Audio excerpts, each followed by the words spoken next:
Hi, guys, and welcome to the sixth episode of the Get Your Popcorn podcast. This week, we're going to be doing The Godfather. My husband informed me a few weeks ago that he had never seen this movie before. And I just was, well, not actually stunned because he hasn't seen like a ton of movies, but this really is one that everyone should see. It's an absolute classic, so I thought it would be a perfect one to show him and then discuss with you guys. The Godfather was released in 1972 and it was based on the book of the same name, released in 1969. At the time of release, it was the highest grossing film of all time. That's, of course, not adjusted for inflation. Adjusted for inflation, it's still Gone with the Wind, actually, today, which was released in 1939. The Godfather is a 3-hour crime drama starring Al Pacino and Marlon Brando, James Caan, Robert Duvall, and Diane Keaton. Some really heavy hitters in the acting department. It is widely considered one of the best films of all time. This is the sixth film directed by Francis Ford Coppola, but this is the film that really put him on the map. I think, honestly, Francis Ford Coppola is riding the coattails of The Godfather 1, Godfather 2, and Apocalypse Now for the rest of his career. In my opinion, he's made like 3 good films and the rest of them kind of suck. But Godfather is an absolute masterpiece and should be something that is seen by everyone at least one time in their lives. This film spans about 10 years following World War II. It's the story of the Corleone crime family. We start off with Vito Corleone as the head of the family, and his place is later taken by his son Michael, who's played by Al Pacino. And it's essentially this story of the fall of the patriarch of the Corleone family and the rise of the next head of the family. So we'll go over casting. It really is an all-star cast. As Vito Corleone, who is the head of the Corleone family in the beginning of the film, he's played by Marlon Brando.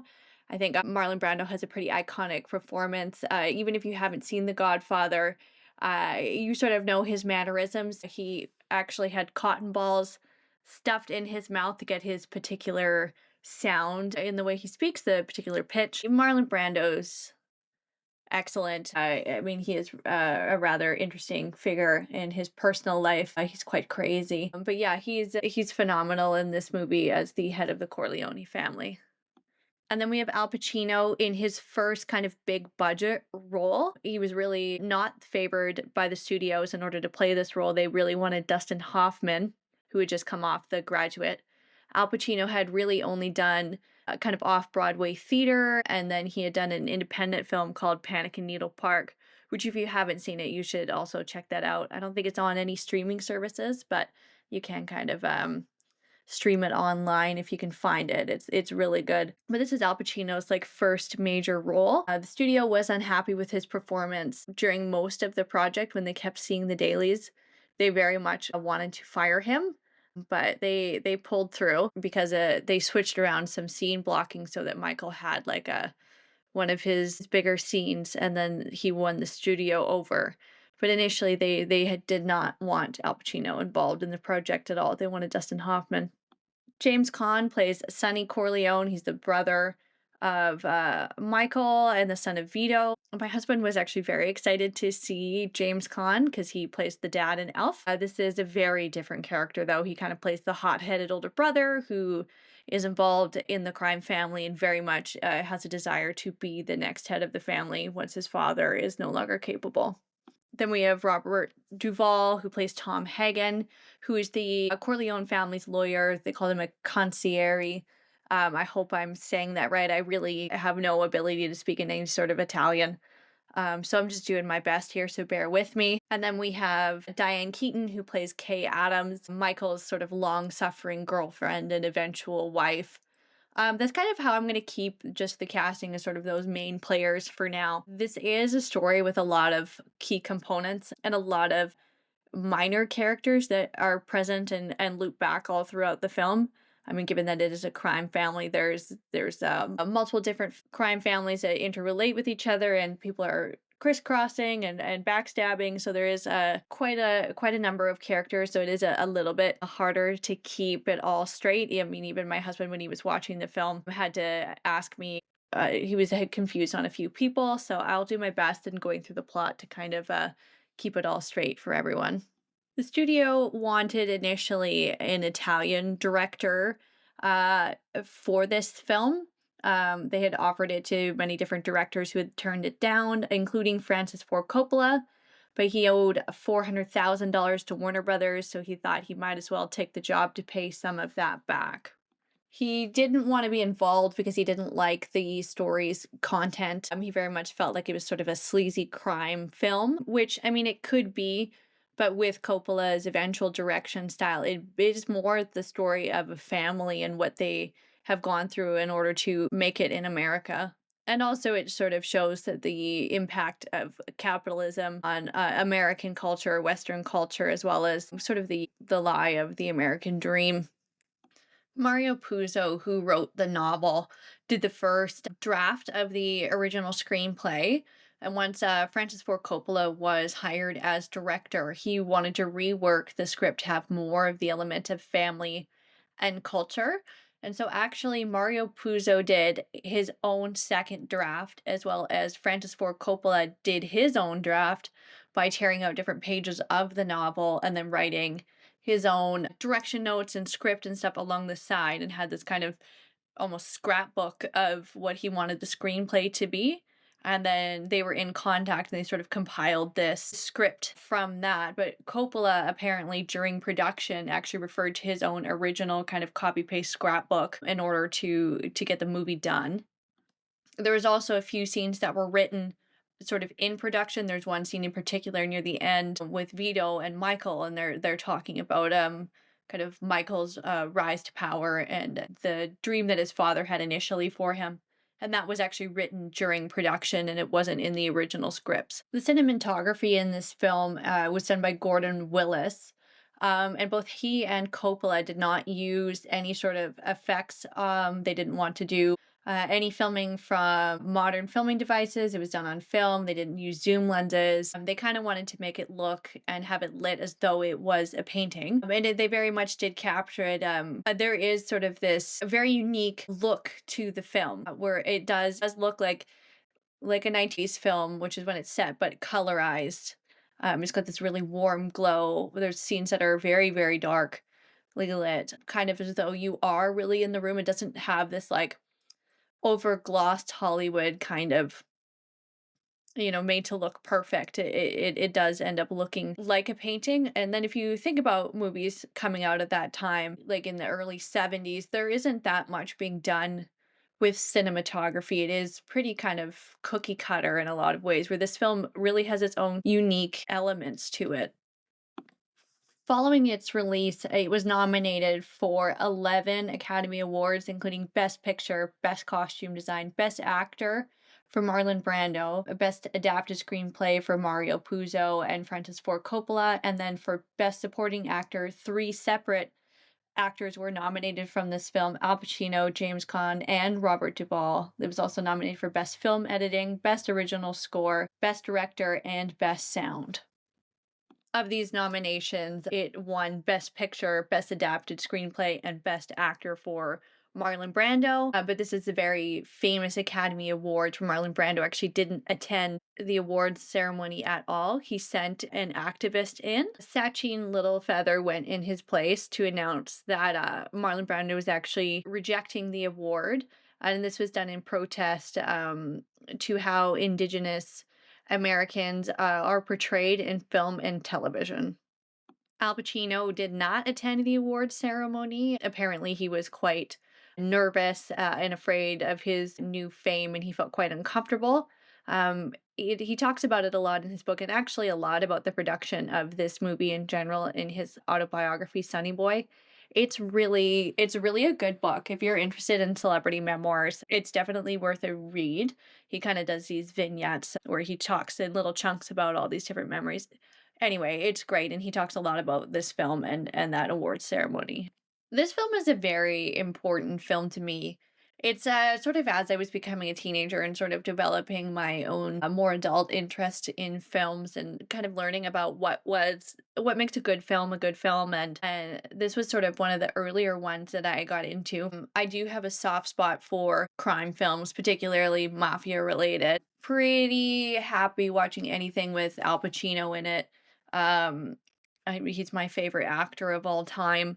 And a lot of that kind of started with this movie in particular. It is such a well crafted film, and it is a story that I think they could have done in a very surface level way. It is interesting, the crime family and the intricacies of the mafia and the rules and the all the things that apply to that. But what really makes this movie stand out from just being another mafia crime film is its heavy focus on the family archetypes, because if you remove the mafia from this story, it is a lot about children and their expectations from their parents, as well as the rules they play within their family.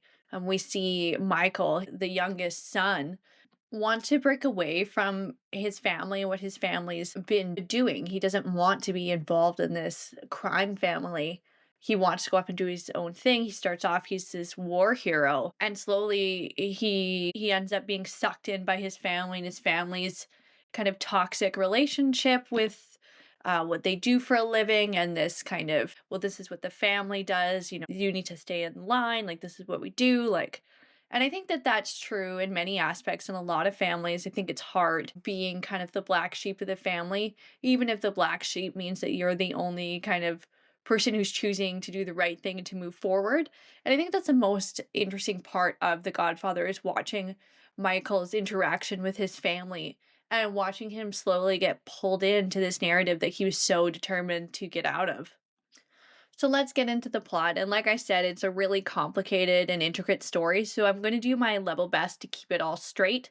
I'm going to throw in some of my favorite quotes because it's absolutely iconic. This is one of those movies that you see, and if you haven't seen it before, then you go back and you watch like sitcoms and different shows. There's so many references to The Godfather just in popular culture in general that if you haven't seen it, you're not going to get the joke.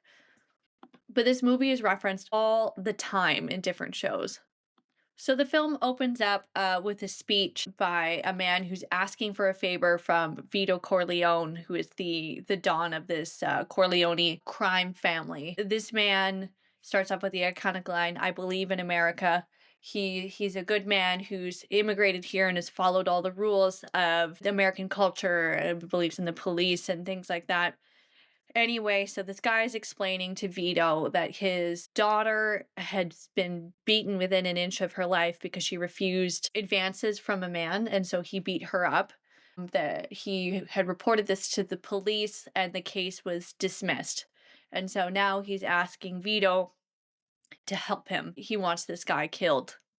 Vito then kind of rebuffs this guy's request a little bit, saying, why haven't you believed in me? You're here asking me for a favor when I haven't seen you in years. You haven't invited me into your home. I'm godfather to this girl, but you never wanted my friendship. This guy then, begs Vito to do this favor for him, and Vito agrees to some extent. He doesn't agree to have the guy whacked, but he does agree that there will be some harm done to him, and basically says to him, like, you are now in my debt. It's then revealed that this is all taking place at Vito's daughter, Connie's wedding to her now husband, Carlo. And, although he's throwing this big wedding at his house, he's still the mafia boss, and people are coming in and asking him favors, as he's not supposed to be refusing any favors on the day of his daughter's wedding. One of the guests in attendance is Vito's youngest son, Michael. This is who Al Pacino plays, and he's brought his new girlfriend, Kay, played by Diane Keaton, to come and meet the family. Michael is this Marine war hero who's very much rejected what his family does and who they are, and has sort of stayed away from them. There's a scene where Michael and Kay are sitting, they're out and they're kind of watching the wedding proceedings and the dancing and whatnot. And Kay sees a man sort of talking to himself, preparing to go and talk to Vito, and she kind of laughs. And then Michael explains who this guy is, and this guy is essentially an enforcer or a hired gunman for his father. And he tells Kay that this guy commits murders when his father orders it. And then Michael looks at Kay and says, "That's my family, not me." So it's made very clear explicitly that Michael does not want to be involved in his family, and he has, at this point in the film, very much rejecting it. This sets up the character arc for later in the film when we watch Michael sort of get sucked into this crime world. So during the wedding, a man comes in named Johnny Fontaine, and he's supposed to be a Frank Sinatra type, and he's Vito's godson. And so he sings for Connie and her fiance Carlo, kind of a song or two, and then he goes and he talks to Vito. And he asked Vito for a favor. Johnny, who has gotten his career from Vito by Vito assisting him in beating up who he needed to in order to get the contracts he wanted, now asks him for a favor. He wants to be cast in this new war movie, but the producer does not want him cast. And so he asks his godfather to help him. Vito sends Tom Hagen, who's his concierge, and I feel like I'm saying that wrong, so I'm just going to say lawyer and sub it in, and I'm deeply sorry if you speak Italian and you're hearing me absolutely butcher these names. I'm doing what I can, okay? I'm holding down what I can. It's hard. I can barely speak English. So Tom goes off to Hollywood to try and convince this producer to cast Johnny Fontaine in this film. He does not want to, this producer, at all, but he realizes who Tom is and who Tom works for. So he invites him over to his house for dinner and kind of shows him around. He shows up, his beautiful fountains, his beautiful pools. He's got this prized horse. They have this kind of immaculate, super Hollywood kind of rich person dinner. And in the middle of dinner, Tom is trying to kind of convince him to cast Johnny, and the producer says, "I don't care what your boss wants. I'm not somebody you can bully by beating up. I'm not going to cast Johnny. I don't want him in my movie." So the scene ends by Tom going, "Okay, I'm going to leave now. I have to tell my boss right away. I have to tell Vito. He doesn't like to wait for bad news." The scene then cuts to an exterior shot of the house, and then it kind of comes in through the window to the producer laying there in the bed. And this is a very, very famous scene where he's asleep and he wakes up and he realizes kind of the bed is wet, and he pulls back the sheets and we see a severed horse's head, and it zooms in on the horse's head and he screams, and then the camera is like, the next shot is cut out again and he screams, cut out, screams, and then we see the exterior shot with him screaming. Now, unfortunately, this isn't a prop. They didn't cut off a horse's head in order to make the scene, but they did get a severed head from a horse at a dog food factory.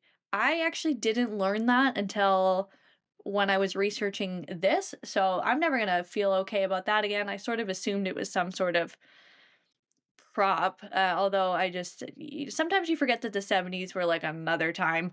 Like, I don't, that just wouldn't be done today, I don't think, in a modern film, although maybe I'm just naive about that. Anyway, that is a real fucking horse's head, and how fucking horrible is that? And of course, this is the head of the prized horse that he had showed Tom before.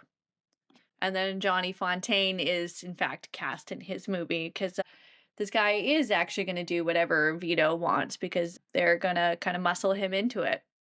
So we got forward in time to the winter. Christmas is coming up. So the Corleone family are having a meeting with a guy named Virgil Salazzo, and Virgil is wanting them to invest in a new narcotics business. They're talking about heroin specifically that they're wanting the family to invest in.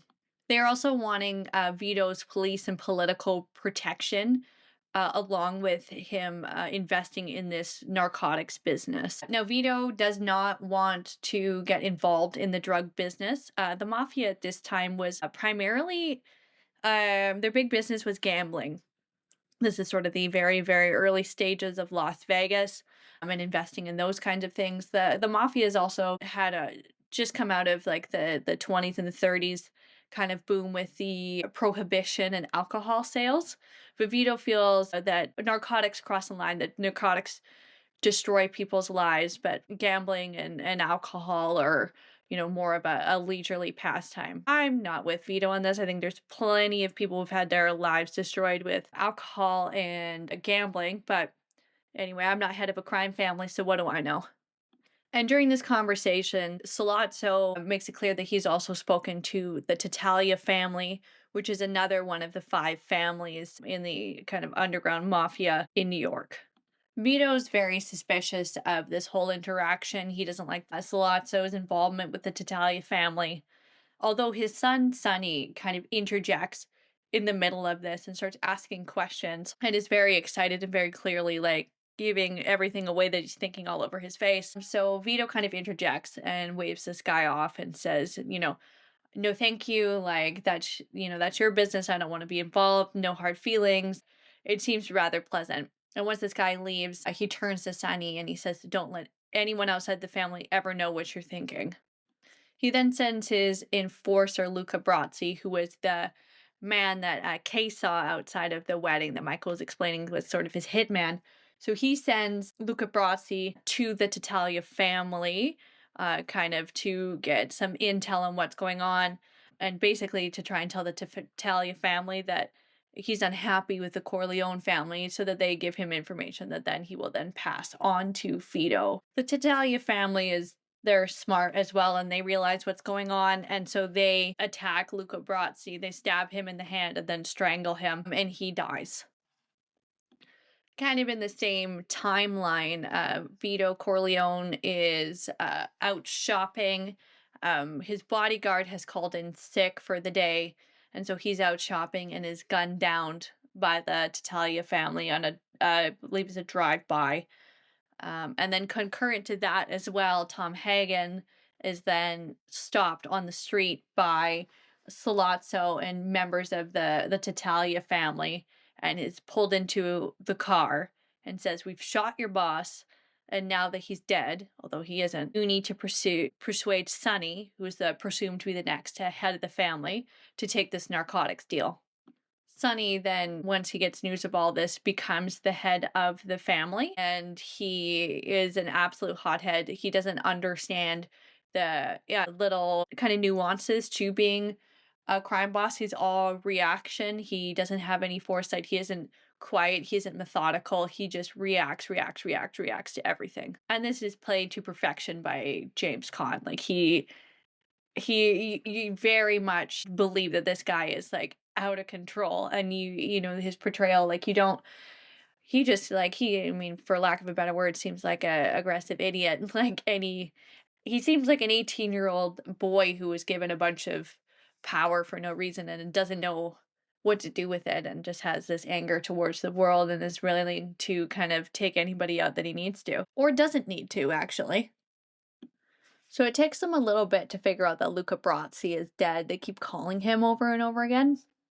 At this point, Michael has heard about his father's shooting and has come over to the house and is sitting with all the members of the Corleone family. And they get this package delivery, and it's a bunch of fish. And this is where you get the iconic line, Luca Brazzi sleeps with the fishes. And so they know that he's dead. Michael decides he's going to go and visit his father in the hospital on his own. Because Michael is like known to be not associated with the Corleone family, that he's a war hero and he isn't involved, he's a civilian, he's able to go and visit him at the hospital without a lot of questions, and he doesn't need the same cover because the other crime families are aware that Michael is not involved with anything. When Michael gets to the hospital, he finds that there is no staff in attendance other than one nurse. There's no police protection outside. There's no other guards. And of course, the members of his family have all been sent home because there was supposed to be police protection. And he realizes that the police are on the side of the Tattaglia family, that they've somehow been paid off, and that his father is now in danger and he's going to be assassinated, or there'll be at least another attempt. Michael is able to, with the nurse's help, move his father into another room to keep him safe and from being assassinated. So he prevents this. And then he goes outside and waits, and he's with another visitor who's come in, and they kind of pretend that they have guns, so anybody driving by to do the assassination is going to think that he does have family protection there.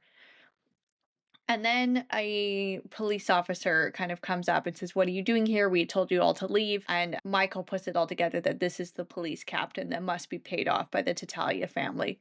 So he calls him out on it, and the police officer beats him up, and he is severely beaten.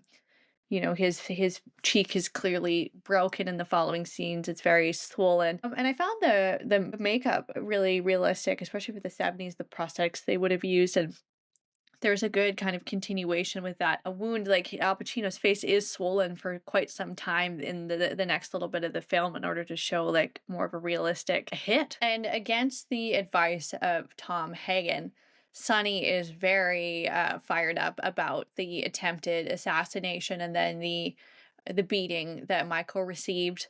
And so he puts out a hit on a member of the Tattaglia family. And everybody kind of in the Corleone family is saying, like, calm down, like, don't do this, like, this is just going to cause a war. And Sonny basically is like, fuck you, I'm going to do it anyway. Following the hit, Salazzo and then the police captain want to meet with Michael in order to settle the dispute.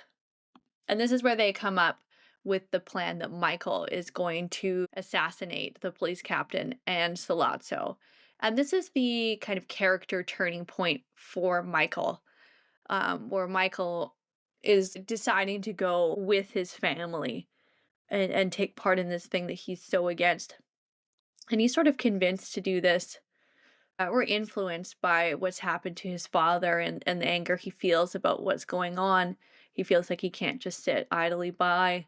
And there's this great scene when they're planning the assassination where he's practicing how to shoot a handgun or revolver. And one of the other members of the family is talking to him about how proud Vito is of him, and that he didn't have anything to do with what the family was doing. Vito was the most proud of Michael. And it's just a small scene, but I think the impact of that contrasted with what Michael's actually going to go and do is quite moving and powerful. You see that Michael is sacrificing his future for his family, or at least that's what he thinks he's doing. Even though if you were to ask Vito, that isn't what Vito wants for Michael, but Michael feels like that's the thing he has to do for his father. The next scene is Michael going to meet with a Salazzo and the police chief. And so the plan is that they know that he's going to be patted down when they get to the restaurant before the meeting by the police chief, so he can't have a weapon on him. So they decide that they're going to, given their intel, hide a gun in the bathroom. And so Michael needs to excuse himself at some point during the meeting and go and get it. And that's what happens. It's pretty straightforward. Michael goes into the bathroom and he comes back out and he shoots them both in the head and they die. And Michael drops the gun and walks out of the restaurant. And then this causes the five families to kind of enter into an all-out warfare, because not only has Michael whacked a member of the Tattaglia family, but also the police chief. So it causes severe crackdown from the authorities. And Michael, in order to avoid an assassination attempt on his own life, moves to Sicily. And then Michael's other brother, not Sonny, but there is another brother, the middle one, named Fredo, moves to Las Vegas to run the business a bit out there in order for his own protection as well. And then Sonny stays head of the Corleone family. Michael just kind of still has been dating this woman named Kay the whole time. And he just leaves her out of nowhere. He doesn't really tell her what's going on once his father's attacked. And she kind of wants answers, but nobody's giving them to her, and Michael won't talk to her. So I kind of forgot to mention Kay, because that's sort of how everybody else feels about her in the film, is she's very kind of forgotten about for a while. So Michael moves to Sicily and he meets a local woman there called Apollonia. And he sort of convinces her father to let him marry her. And they seem quite happy. In their town, they have kind of a quiet little life. She's really excited to be learning English, and Michael's teaching her English, and he's teaching her how to drive. But he gets news from one of the mafia bosses in Sicily that the whereabouts of Michael are now known by the families in New York, and that he needs to be careful and to kind of seek asylum somewhere else. And as Michael's sort of getting this news, and he's going to be sending his wife to her mother's, and he's going to find somewhere safe, as he's packing up in his car, his wife gets in to show him, and she wants to drive him, and she turns the key just as Michael realizes that something's been tampered with and he's at risk, and the car blows up and she dies. And while this is all happening back in America, we see some scenes with Connie and Carlo, her husband. And Carlo, he's a real piece of work. There's a lot of scenes of domestic violence between the two of them. They're really hard to watch. He's pregnant in these scenes, which makes it way worse. There's one where he beats her up so bad her face is black and blue, and Sonny, her brother, finds out, and he gets in the car with a bunch of his friends and goes and publicly on the street beats Carlo to within an inch of his life, and he threatens him if he ever does it again, he's going to kill him. And sure enough, as in all cases of domestic violence, it isn't just once, it becomes a pattern. Sonny finds out about another beating that happened after Connie was upset with Carlo for cheating on her. Seems fair enough. I would be pissed too. Anyway, so Carlo beats her up, and she's had to lock herself in a room and then calls her mother for help, and Sonny picks up the phone. And so Sonny, hearing what happened, speeds off into the car to go and find and while he's going through a toll booth, he is assassinated, and he is completely gunned down with many machine guns, and they blow his body to bits and absolutely riddle him with bullets. And then we sort of see Vito get better and come home from the hospital, and his first kind of questions is, where is Michael? And he can barely speak. He's had this tube in his throat for a long time, presumably. I'm unsure if it's a vent or he's had you can see at some point he's had an NG tube or a feeding tube, but he's got this bandage over his throat, like maybe he's had a trach. I don't really know the procedures of 50s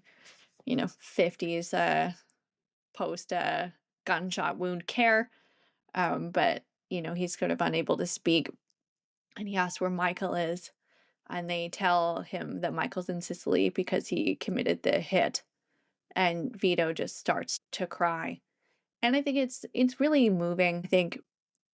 I think a scene where any man cries, for me at least, is kind of powerful. I don't know about the men in your life, but in mine, I mean, I wasn't raised in a household like that, but I do live in like a small kind of rural town where very much a lot of the men are raised in this sort of boys don't cry environment, which is so fucking toxic. But that's a conversation for another day.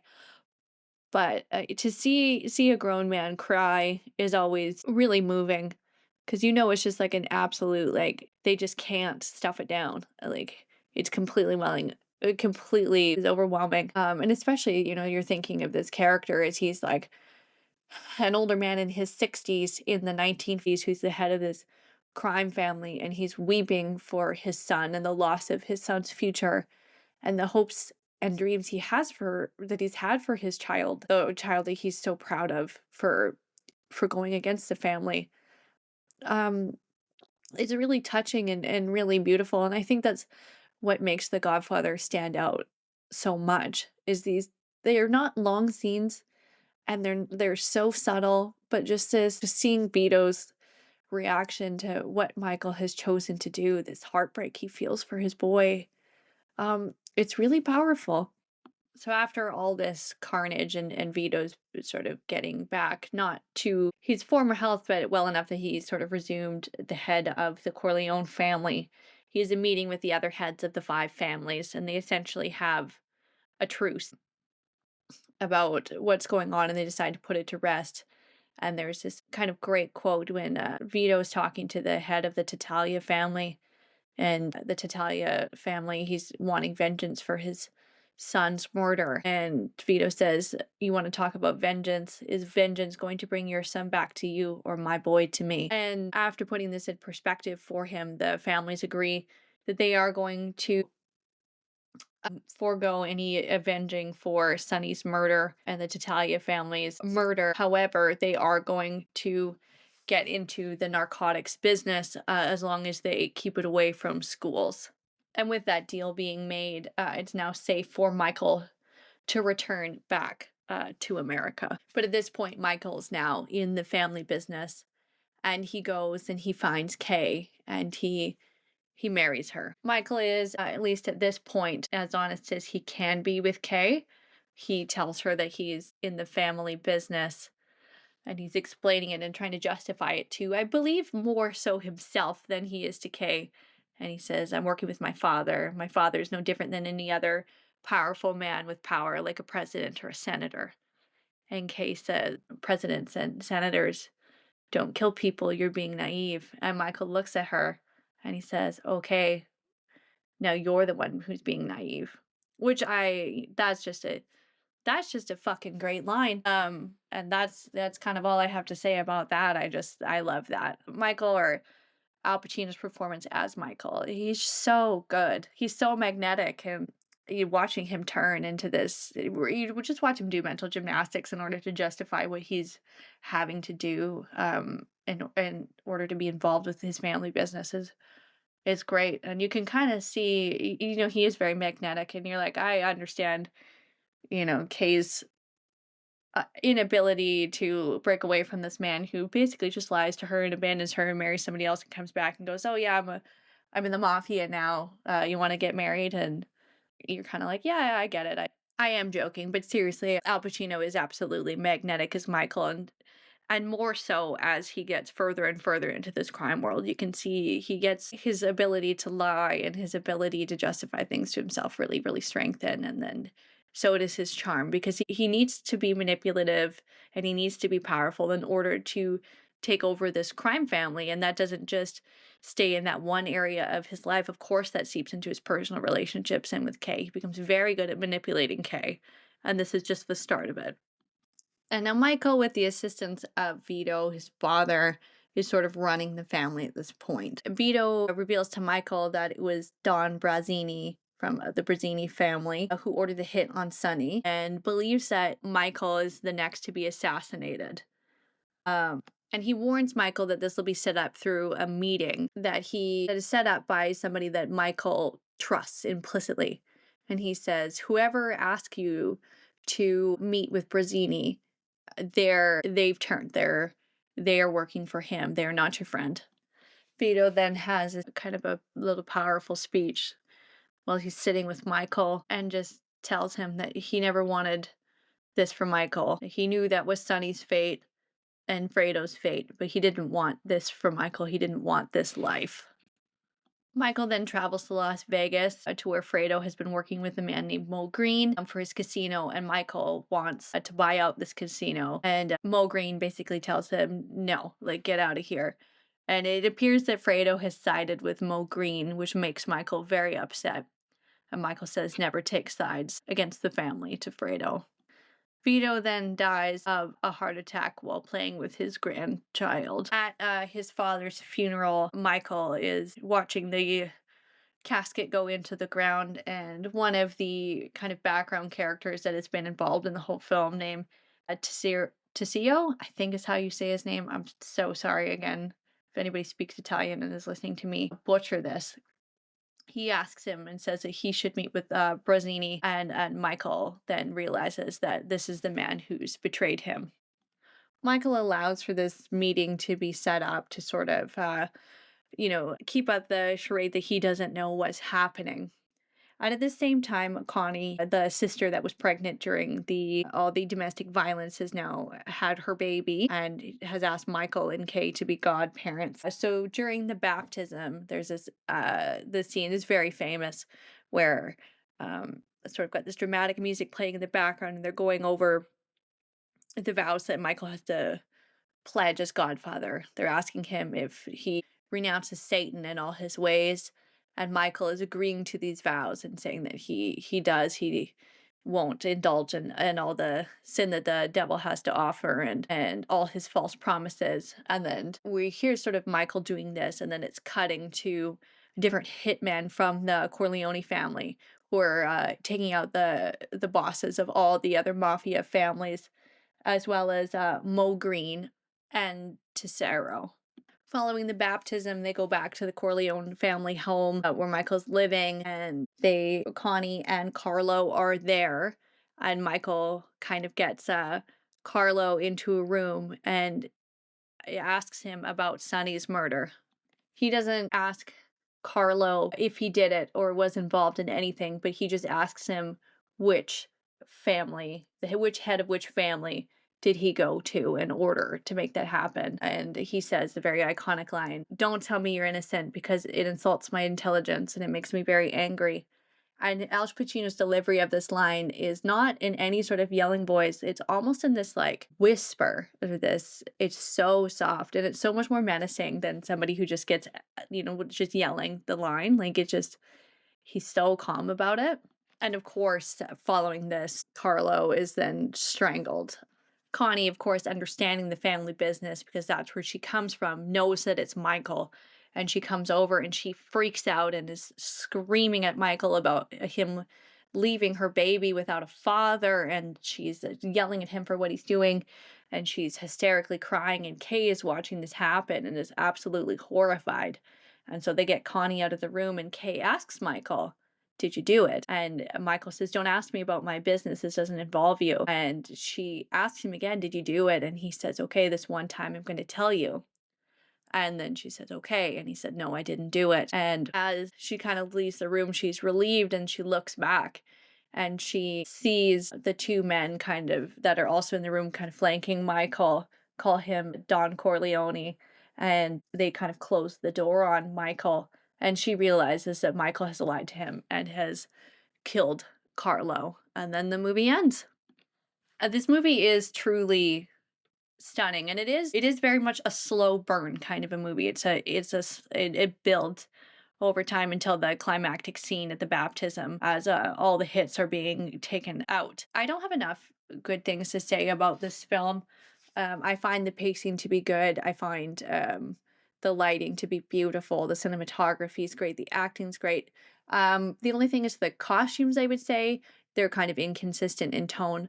A lot of the scenes, particularly at the wedding, the bridesmaids, you can tell it's from the 70s. Like they give a good try with some of the men's suits.